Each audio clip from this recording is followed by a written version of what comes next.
ഈ ഒരു വീഡിയോയിൽ നമ്മൾ നോക്കാനായിട്ട് പോകുന്നത് എങ്ങനെയാണ് ഒരു വാർദ്ധക്യ പെൻഷൻ അപേക്ഷ കൊടുക്കുക എന്നുള്ളത്. പുതുതായിട്ട് വാർദ്ധക്യ പെൻഷൻ അപേക്ഷ കൊടുക്കുന്ന വിധമാണ് നമ്മൾ നോക്കാനായിട്ട് പോകുന്നത്. ഇപ്പം നമ്മൾ വാർദ്ധക്യ പെൻഷൻ അപേക്ഷ കൊടുക്കുന്നതിന് മുന്നേ അതിലേക്ക് ആവശ്യമായുള്ള ഡോക്യുമെന്റുകൾ സ്കാൻ ചെയ്തിട്ട് ഫോട്ടോ ജെപെഗ് ഫോർമാറ്റിലും ബാക്കിയുള്ളവ PDF ഫോർമാറ്റിലും സ്കാൻ ചെയ്ത് നമ്മുടെ കമ്പ്യൂട്ടറിൽ ഡെസ്ക്ടോപ്പിൽ എവിടെയെങ്കിലൊക്കെ ആയിട്ട് ഒരു ഫോൾഡർ ക്രിയേറ്റ് ചെയ്ത് അതിനകത്ത് ആദ്യം തന്നെ വെക്കുക. അപ്പൊ അതിലേക്ക് ആവശ്യമുള്ള ഡോക്യുമെന്റുകൾ എന്തൊക്കെയാണെന്ന് ആദ്യം തന്നെ പറഞ്ഞുതരാം. അപേക്ഷിക്കുന്ന ആളുടെ ഫോട്ടോ, ആധാർ കാർഡ്, വരുമാന certificate, age certificate. Age certificate ആയിട്ട് ഒന്നുകിൽ നമുക്ക് പാസ്പോർട്ടിന് പരിഗണിക്കാവുന്നതാണ്, അല്ലെങ്കിൽ സ്കൂൾ സർട്ടിഫിക്കറ്റ് പരിഗണിക്കാവുന്നതാണ്, ബർത്ത് സർട്ടിഫിക്കറ്റ് പരിഗണിക്കാവുന്നതാണ്. അതുമല്ലെങ്കിൽ ഒരു മെഡിക്കൽ ഓഫീസർ നൽകുന്ന ഏജ് സർട്ടിഫിക്കറ്റ് സാക്ഷ്യപത്രം സമർപ്പിക്കാവുന്നതാണ്. പിന്നെ നമുക്ക് ആവശ്യമുള്ളത് റേഷൻ കാർഡ്, പിന്നെ ആവശ്യമുള്ളത് ബാങ്ക് പാസ്ബുക്ക്. ബാങ്ക് പാസ്ബുക്ക് നമ്മൾ നേരിട്ട് കൈപ്പറ്റുന്ന ആളുകൾക്കാണെങ്കിൽ ബാങ്ക് പാസ്ബുക്കിന്റെ ആവശ്യമില്ല. ബാങ്ക് ത്രൂ കൈപ്പറ്റുന്ന ആളുകൾക്കാണെങ്കിൽ ബാങ്ക് പാസ്ബുക്കിന്റെ ആവശ്യം. ഇത്രയും കാര്യങ്ങളാണ് നമ്മൾ ചെയ്യാനുള്ളത്. ഇത്രയും കാര്യങ്ങൾ ചെയ്ത് ഓൺലൈനിൽ അപേക്ഷ സമർപ്പിച്ചതിന് ശേഷം അപേക്ഷ സമർപ്പിക്കുമ്പോൾ കിട്ടുന്ന സ്ലിപ്പും അതുപോലെ തന്നെ ബാക്കിയുള്ള ഡോക്യുമെന്റുകളുടെ കോപ്പിയും നമ്മൾ പഞ്ചായത്തിൽ ഏൽപ്പിക്കുക, അല്ലെങ്കിൽ പഞ്ചായത്തിൽ നേരിട്ട് കൊണ്ടു കൊടുക്കുക, അല്ലെങ്കിൽ നമ്മുടെ വാർഡ് മെമ്പർക്ക് ഏൽപ്പിച്ചു കൊടുക്കുകയാണ് ചെയ്യേണ്ടത്. അപ്പൊ ഇനി എങ്ങനെയാണ് അപേക്ഷ കൊടുക്കുക എന്ന് നമുക്ക് നോക്കാം. അപ്പൊ നമ്മൾ ഇവിടെ ആയിരിക്കും എത്തിപ്പെടുക, ഈ ഫയലിംഗിന്റെ സെക്ഷനിലായിരിക്കും നമ്മൾ എത്തിപ്പെടുക. ഇതിൽ നമ്മൾ ആദ്യമായിട്ട് വരുന്നത് കൊണ്ട് തന്നെ ഇവിടെ പുതുതായിട്ട് രജിസ്റ്റർ ചെയ്യാനുള്ള ഓപ്ഷൻ ഉണ്ട്, അതിൽ ക്ലിക്ക് ചെയ്യുക. ഇവിടെ പേര് എന്നുള്ള ഭാഗത്ത് അപേക്ഷകന്റെ പേര് നമ്മൾ ടൈപ്പ് ചെയ്ത് കൊടുക്കുക. മൊബൈൽ നമ്പർ എന്നുള്ള ഭാഗത്ത് അവരുടെ മൊബൈൽ നമ്പർ ടൈപ്പ് ചെയ്ത് കൊടുക്കുക.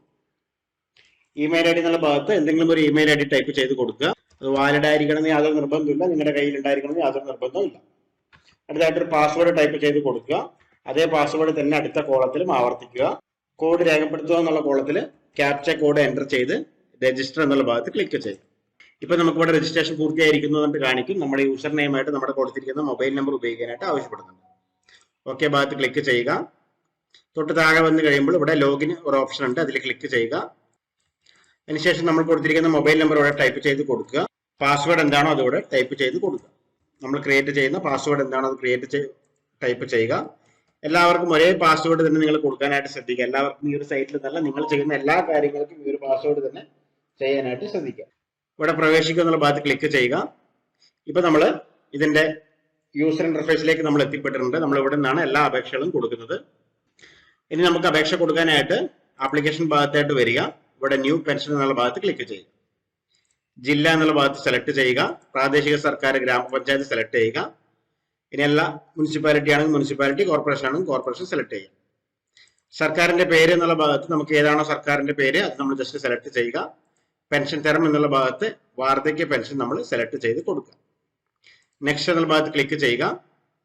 അടുത്തായിട്ട് ആധാർ നമ്പർ ഇവിടെ ടൈപ്പ് ചെയ്ത് കൊടുക്കാനുള്ള ഓപ്ഷനാണ്. നമ്മുടെ ആധാർ നമ്പർ കൃത്യമായിട്ട് ഇവിടെ ടൈപ്പ് ചെയ്ത് കൊടുക്കുക. അപേക്ഷിക്കുന്ന ആളുടെ ആധാർ നമ്പറാണ് നമ്മൾ കൃത്യമായിട്ട് ഇവിടെ ടൈപ്പ് ചെയ്ത് കൊടുക്കേണ്ടത്. അതിനുശേഷം സ്റ്റേജ് 2 എന്നുള്ള ഭാഗത്ത് ക്ലിക്ക് ചെയ്യുക. ഇവിടെ നമ്മൾ രണ്ട് തരത്തിലുള്ള ആധാർ കാർഡിന്റെ ഒതന്റിക്കേഷൻ ഉണ്ട്. ഒന്ന് ഡെമോഗ്രാഫിക് ഒതന്റിക്കേഷനും ഒന്ന് OTP ഒതന്റിക്കേഷനും. നമ്മൾ ഡെമോഗ്രാഫിക് തന്നെ സെലക്ട് ചെയ്ത് ആധാർ കാർഡിൽ എങ്ങനെയാണോ പേരുള്ളത് അതേപോലെ തന്നെ ക്യാപിറ്റൽ ലെറ്റർ തന്നെ കൃത്യമായിട്ട് കൊടുക്കുക. സ്മോൾ ലെറ്റർ അല്ലാതെ ക്യാപിറ്റൽ ലെറ്റർ തന്നെ കൃത്യമായിട്ട് കൊടുക്കുക.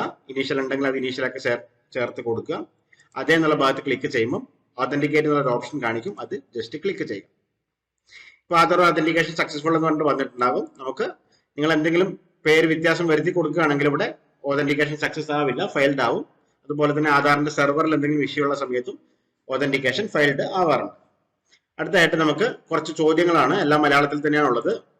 സർവീസ് പെൻഷൻ കൈപ്പറ്റുന്ന നികുതി ആളാണോ, അതുപോലെ തന്നെ നികുതി അടക്കുന്ന ആളുകളാണോ, ITR ഫയൽ ചെയ്യുന്ന ആളുകളാണോ, അങ്ങനത്തെ കുറച്ച് ചോദ്യങ്ങളാണ്. അതൊക്കെ ഇവിടെ അല്ല എന്ന് സെലക്ട് ചെയ്ത് കൊടുക്കുക. ഇവിടെ വിഭാഗം എന്നുള്ളത് പൊതുവിഭാഗം സെലക്ട് ചെയ്ത് കൊടുത്തു. എത്ര ഏക്കർ അല്ലെങ്കിൽ എത്ര സെന്റ് സ്ഥലമുണ്ട് എന്നുള്ളതാണ്. ഒരു 5 സെന്റ് സ്ഥലമാണെങ്കിൽ ഇവിടെ 0 ഏക്കർ കൊടുത്തു, 5 സെന്റ് സെലക്ട് ചെയ്തു. പെൻഷൻ ലഭിക്കുന്ന വ്യക്തിയാണോ ചോദിക്കുന്നുണ്ട്, എല്ലാം ടൈപ്പ് ചെയ്തു. സേവ് നെക്സ്റ്റ് ഭാഗത്ത് ക്ലിക്ക് ചെയ്യുന്നു. അടുത്തായിട്ട് നമ്മൾ ഇവരെ കുറിച്ചുള്ള കുറച്ച് ഡീറ്റെയിൽസുകൾ എൻ്റർ ചെയ്ത് കൊടുക്കാനുള്ള ഓപ്ഷനാണ്. ഇവിടെ കെയർ ഓഫ് മറ്റു കാര്യങ്ങളൊക്കെ ഇവിടെ ഉണ്ട്. മലയാളത്തിലും ഇംഗ്ലീഷിലും നമ്മൾ കൊടുക്കേണ്ടതുണ്ട്. ഇവിടെ നമ്മൾ റെഡ് മാർക്ക് കാണുന്ന ഭാഗങ്ങൾ മാത്രമാണ് നമ്മൾ ഫില്ല് ചെയ്യേണ്ടത്, അല്ലാത്ത ഭാഗങ്ങളൊന്നും നമ്മൾ ഫില്ല് ചെയ്യേണ്ട ആവശ്യമില്ല. ആദ്യം തന്നെ ജെൻഡർ ഇവിടെ സെലക്ട് ചെയ്തു. അതുപോലെ തന്നെ പേര് ഇവിടെ ഇംഗ്ലീഷിൽ വന്നിട്ടുണ്ട്, മലയാളത്തിലാണെങ്കിൽ മലയാളത്തിലോട്ട് മാറ്റി കൊടുക്കുക. ആദ്യം ഇംഗ്ലീഷ് പൂർത്തീകരിച്ചതിന് ശേഷം മലയാളം സെക്ഷനിലോട്ട് വരിക. വയസ്സെന്നുള്ള ഭാഗത്ത് നമുക്കിവിടെ വയസ്സെന്നുള്ള ഒരു ഓപ്ഷൻ ഉണ്ട്. അതുപോലെ തന്നെ ജനന തീയതി സെലക്ട് ചെയ്യാനുള്ള ഒരു ഓപ്ഷൻ ഉണ്ട്. വയസ്സാണെങ്കിൽ നമ്മൾ 60 വയസ്സിൽ മുകളിലായിരിക്കണം നമ്മളിവിടെ സെലക്ട് ചെയ്യേണ്ടത്. ഡേറ്റ് ഓഫ് ബർത്ത് കൊടുക്കുന്നുണ്ടെങ്കിൽ നമ്മൾ ഈ ഒരു ടിക്ക് ബോക്സ് ഓഫ് ചെയ്ത് കൊടുത്തു കഴിയുമ്പോൾ ഇവിടെ ഡേറ്റ് ഓഫ് ബർത്ത് നമുക്ക് ഇവിടെ വരുന്നതാണ്. വാർഡ് നമ്പർ എന്നുള്ള ഭാഗത്ത് നമ്മൾ ജസ്റ്റ് എത്രയാണോ വാർഡ് നമ്പർ ടൈപ്പ് ചെയ്ത് കൊടുക്കുക. വാർഡിന്റെ പേര് ജസ്റ്റ് ടൈപ്പ് ചെയ്ത് കൊടുക്കുക. വീട്ടു നമ്പർ ജസ്റ്റ് ടൈപ്പ് ചെയ്ത് കൊടുക്കുക. മേൽവിലാസം ഇംഗ്ലീഷിൽ എന്നുള്ള ഭാഗത്ത് മേൽവിലാസം ടൈപ്പ് ചെയ്ത് കൊടുക്കുക. അതിൽ വീട്ടുപേര് ആദ്യം കൊടുക്കുക, ലൊക്കാലിറ്റി ആദ്യം കൊടുക്കുക, അടുത്തതായിട്ട് കൊടുക്കുക. അടുത്തതായിട്ട് പിൻകോഡ് എന്നുള്ള ഭാഗത്ത് പിൻകോഡ് നമ്മൾ ടൈപ്പ് ചെയ്ത് കൊടുക്കുക. പിൻകോഡ് ഞാൻ ടൈപ്പ് ചെയ്തു. അതിനുശേഷം പോസ്റ്റ് ഓഫീസ് ഇവിടെ നിന്നും സെലക്ട് ചെയ്ത് കൊടുക്കുക. അടുത്തതായിട്ട് നമ്മൾ മൊബൈൽ നമ്പർ ഇവിടെ എൻ്റർ ചെയ്ത് കൊടുക്കുക. അടുത്തതായിട്ട് നമ്മൾ മറ്റുള്ള ഭാഗങ്ങളൊന്നും പൂരിപ്പിക്കാനില്ല. ഇനി നമ്മൾ മലയാളത്തിലാണ് പേര് കൊടുക്കേണ്ടത്. അതിനായിട്ട് നമുക്ക് കീബോർഡ് മലയാളത്തിലോട്ട് ഞാൻ മാറ്റിയതിന് ശേഷം നമ്മളിവിടെ പേര് മലയാളത്തിൽ ടൈപ്പ് ചെയ്ത് കൊടുക്കും. ഓക്കെ, വേറെ നമ്മൾ ഇതിനകത്ത് ചെയ്യാനില്ല. അഡ്രസ്സും അതുപോലെ തന്നെ മലയാളത്തിലോട്ട് ടൈപ്പ് ചെയ്ത് കൊടുക്കുക. ശേഷം സേവ് ആൻഡ് നെക്സ്റ്റ് എന്നുള്ള ഭാഗത്ത് ക്ലിക്ക് ചെയ്യുക. ഇവിടെ നമ്മൾ വിതരണത്തിനായി തിരഞ്ഞെടുക്കുന്ന രീതിയാണ് നമ്മളോട് ചോദിക്കുന്നത്. ബാങ്ക് ആണ് നമ്മൾ കൊടുക്കുന്നതെങ്കിൽ ബാങ്ക് അക്കൗണ്ട് ഡീറ്റെയിൽസ് കാര്യങ്ങളൊക്കെ നമ്മളോട് എൻ്റർ ചെയ്ത് കൊടുക്കണം. ഞാനിപ്പോൾ സെലക്ട് ചെയ്യുന്നത് ഡയറക്റ്റ് ടു ഹോം ആണ്. അതായത് നേരിട്ട് കൈപ്പറ്റുന്ന രീതിയിൽ സർവീസ് സഹകരണ ബാങ്കുകൾ വഴി നേരിട്ട് കൈപ്പറ്റുന്ന രീതിയിലാണ്. സോ അത് കൊടുക്കുന്ന സമയങ്ങളിൽ മറ്റു ഡീറ്റെയിൽസുകളൊന്നും ഇവിടെ ചോദിക്കില്ല, അതെല്ലാം ഹൈഡ് ആയിട്ടുണ്ടാവും. അടുത്തതായിട്ട് റേഷൻ കാർഡ് നമ്പർ ടൈപ്പ് ചെയ്ത് കൊടുക്കുക. സേവ് ആൻഡ് നെക്സ്റ്റ് എന്നുള്ള ഭാഗത്ത് ക്ലിക്ക് ചെയ്യുക. അടുത്തതായിട്ട് കേരളത്തിൽ എത്ര വർഷമായിട്ട് താമസിക്കുന്നു ഒരു ഓപ്ഷനാണ്, അത് ക്ലിക്ക് ചെയ്ത് കൊടുക്കുക. യാചകനാണോ അഗതിയാണോ എന്നുള്ള കുറച്ച് ഓപ്ഷനുകളുണ്ട്. ആണെങ്കിൽ മാത്രം ടിക്ക് ചെയ്ത് കൊടുത്താൽ മതി, അല്ലെങ്കിൽ നമ്മളൊന്നും മാറ്റം വരുത്തി കൊടുക്കേണ്ട ആവശ്യമില്ല. BP ലിസ്റ്റിൽ ഉണ്ടോ എന്ന് ചോദിക്കുന്നുണ്ട്. ഉണ്ടെങ്കിൽ ഉണ്ട് കൊടുക്കുക, ഇല്ല എങ്കിൽ അവരുടെ റേഷൻ കാർഡ് BP ആണെങ്കിൽ അല്ലെങ്കിൽ ലിസ്റ്റിൽ പെട്ട ആളാണെങ്കിൽ അതെ എന്ന് കൊടുക്കുക, അല്ലെങ്കിൽ അല്ല എന്ന് സെലക്ട് ചെയ്ത് കൊടുക്കുക. അടുത്തതായിട്ട് പ്രായം തെളിയിക്കുന്ന സർട്ടിഫിക്കറ്റ് ആയിട്ട് എന്താണ് ഹാജരാക്കിയിട്ടുള്ളതാണ്. ഇതിനകത്ത് ആധാർ കാർഡ്, ഡ്രൈവിംഗ് ലൈസൻസ്, അതുപോലെ തന്നെ തിരിച്ചറിയൽ കാർഡ് ഒന്നും നമുക്ക് പറ്റത്തില്ല. സ്കൂൾ രേഖ, ജനന സർട്ടിഫിക്കറ്റ്, മെഡിക്കൽ ഓഫീസർ സാക്ഷ്യപ്പെടുത്തിയ സർട്ടിഫിക്കറ്റ്, അല്ലെങ്കിൽ പാസ്പോർട്ട്, ഇത്രയും കാര്യങ്ങളായിരിക്കും നമ്മൾ ഉപയോഗിക്കേണ്ടത്. ഞാനിപ്പോൾ ഇവിടെ മെഡിക്കൽ ഓഫീസർ സാക്ഷ്യപ്പെടുത്തിയ സർട്ടിഫിക്കറ്റ് എന്ന് പറഞ്ഞിട്ട് കൊടുത്തു. അടുത്തതായിട്ട് വരുമാന സർട്ടിഫിക്കറ്റിന്റെ എത്രയാണ് വരുമാനം രേഖപ്പെടുത്തിയിരിക്കുന്നത് എന്നുള്ളതാണ്. 48,000 ഞാനിപ്പോൾ ടൈപ്പ് ചെയ്ത് കൊടുത്തു. വരുമാന സർട്ടിഫിക്കറ്റിൽ ഒരാളുകൾക്കും വരുമാനം രേഖപ്പെടുത്തിയിട്ടുണ്ടാവും, അത് അവിടെ ടൈപ്പ് ചെയ്ത് കൊടുക്കുക. വരുമാന സർട്ടിഫിക്കറ്റ് ഹാജരാക്കിയിട്ടുണ്ടോ എന്നുള്ളതാണ് അടുത്ത കോളത്തിലുള്ളത്, അത് യെസ് കൊടുക്കുക. ഇപ്പൊ നമ്മളോട് ഏത് വില്ലേജ് ഓഫീസിലാണെന്നുള്ളത് ഓപ്ഷൻ ഉണ്ടാവും, അത് ജസ്റ്റ് ടൈപ്പ് ചെയ്ത് കൊടുക്കുക. വരുമാനത്തിന്റെ സർട്ടിഫിക്കറ്റ് നമ്പർ, നമ്മുടെ സർട്ടിഫിക്കറ്റിന് മുകളിൽ ഒരു നമ്പർ ഉണ്ടാവും, അത് ജസ്റ്റ് ടൈപ്പ് ചെയ്ത് ഏത് തീയതിയിലാണ് ഇഷ്യൂ ചെയ്തതെന്ന് ഇവിടെ ടൈപ്പ് ചെയ്ത് കൊടുക്കുക. 1 വർഷത്തിനുള്ളിലായിരിക്കണം വരുമാന സർട്ടിഫിക്കറ്റ് നമ്മൾ കൊടുക്കുന്നത്. സേവ് ആൻഡ് നെക്സ്റ്റ് എന്നുള്ള ഭാഗത്ത് ക്ലിക്ക് ചെയ്യുക. അടുത്തതായിട്ട് നമ്മൾ ഇത്രയും ഫയലുകൾ ഇതിലേക്ക് അപ്ലോഡ് ചെയ്യാനുള്ള ഓപ്ഷനാണ്. നമ്മൾ ആദ്യം തന്നെ ഫോട്ടോയാണ് അപ്ലോഡ് ചെയ്യേണ്ടത്. ഫോട്ടോ നമ്മൾ അപ്ലോഡ് ചെയ്യുന്ന സമയത്ത് നമ്മൾ ശ്രദ്ധിക്കേണ്ട കാര്യം എന്നുള്ളത്, നമുക്ക് അതിനൊരു സൈസ് ഉണ്ട്, ആ സൈസിലോട്ട് മാത്രമേ നമുക്ക് അപ്ലോഡ് ആവുള്ളൂ.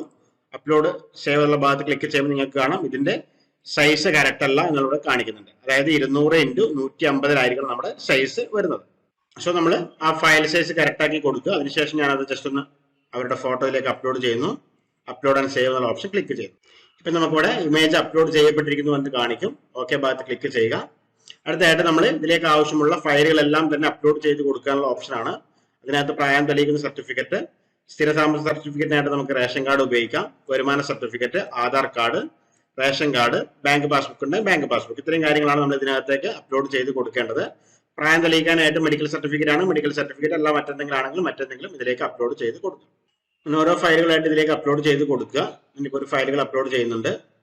ഇവിടെ സെലക്ട് ചെയ്ത ശേഷം അപ്ലോഡ് ആൻഡ് സേവ് എന്നുള്ള ഭാഗത്ത് ക്ലിക്ക് ചെയ്യുക. ഇപ്പോൾ ഫയൽ അപ്ലോഡ് ചെയ്തുകൊണ്ട് കാണിക്കുന്നുണ്ട്. നമുക്കിവിടെ ഓരോ ഫയലുകൾ വന്നിട്ടുണ്ട്. അങ്ങനെ എല്ലാ ഫയലുകളും നമ്മൾ ഇതിലേക്ക് അപ്ലോഡ് ചെയ്ത് കൊടുത്ത ശേഷം സേവ് എന്നുള്ള ഭാഗത്ത് ക്ലിക്ക് ചെയ്യുക. ഇപ്പൊ അപേക്ഷ എൻട്രി പൂർത്തിയായിരിക്കുന്നു എന്ന് കാണിക്കും. ഓക്കെ ഭാഗത്ത് ക്ലിക്ക് ചെയ്യുക.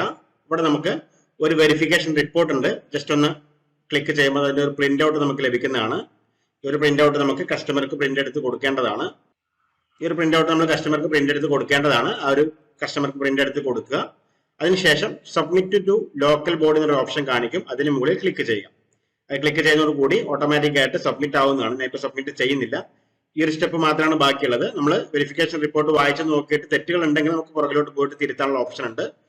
അതിനുശേഷം നമ്മൾ സബ്മിറ്റ് ചെയ്യുക. സബ്മിറ്റ് ചെയ്തതിനു ശേഷം ഈ വെരിഫിക്കേഷൻ റിപ്പോർട്ടിന്റെ പ്രിന്റ് പ്ലസ് നമ്മുടെ ഡോക്യുമെന്റുകളെല്ലാം തന്നെ പഞ്ചായത്തിൽ നേരിട്ട് എത്തിക്കുകയോ അല്ലെങ്കിൽ ഏതെങ്കിലും ഒരു വാർഡ് മെമ്പർക്ക് ഏൽപ്പിക്കുകയോ ആണ് ചെയ്യേണ്ടത്.